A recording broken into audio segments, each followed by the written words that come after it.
नमस्कार। बर्थडे हवन की ओर से हम सभी दर्शकों का हार्दिक स्वागत करते हैं। बर्थडे हवन की ओर से हमारे भारतीय संस्कृति के कुछ आयामों की जानकारी देने की श्रृंखला हम प्रारंभ कर रहे हैं, जिसमें सबसे प्रथम हम हमारे कुलदेवी और कुलदेवता इसके बारे में जानकारी देंगे।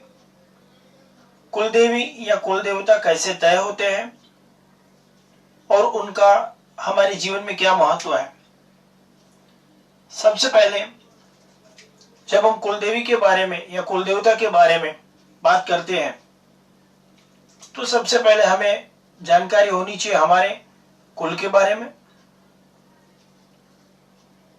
तो जब हम किसी पारंपरिक एवं भौगोलिक दृष्टिकोण से जिन परिवारों के पूर्वज में जहां समानता होती है, ऐसे जो समूह होते हैं उस समूह को हम हमारा कुल कहते हैं।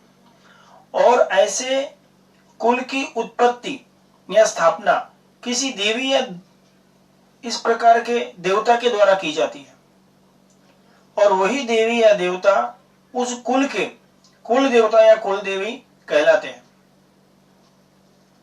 हमारे धार्मिक संस्कारों में, धार्मिक क्रियाओं में सर्वप्रथम हम उस कुलदेवी का स्मरण करते हैं, क्योंकि वही हमारे उत्पत्ति का कारण भी है और हमारी रक्षा करने वाली शक्ति भी वही है।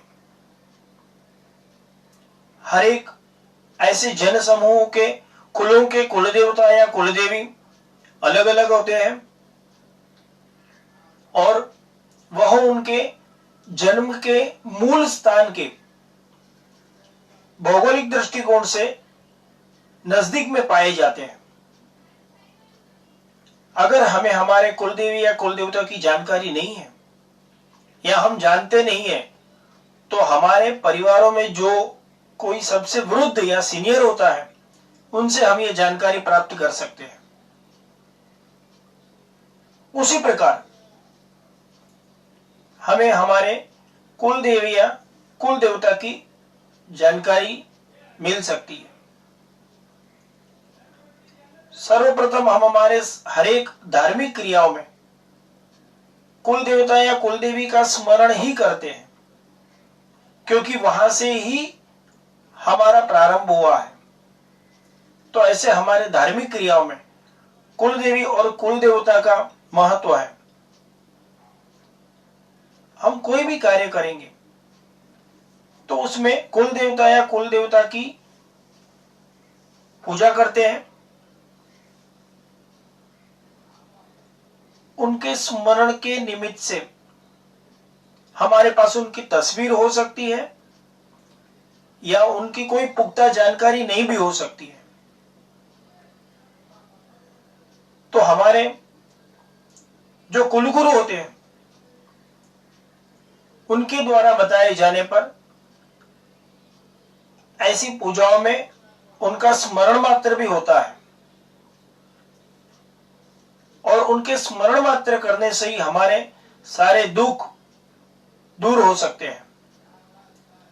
इसके लिए कोई भी धार्मिक क्रियाओं में अगर सम्मिलित होते हैं तो सबसे पहले हमारे कुल देवता या कुल देवी की जानकारी हमें ले लेनी चाहिए। अगर जानकारी न हो तो क्या करना चाहिए, इसके बारे में भी हम आगे बताएंगे।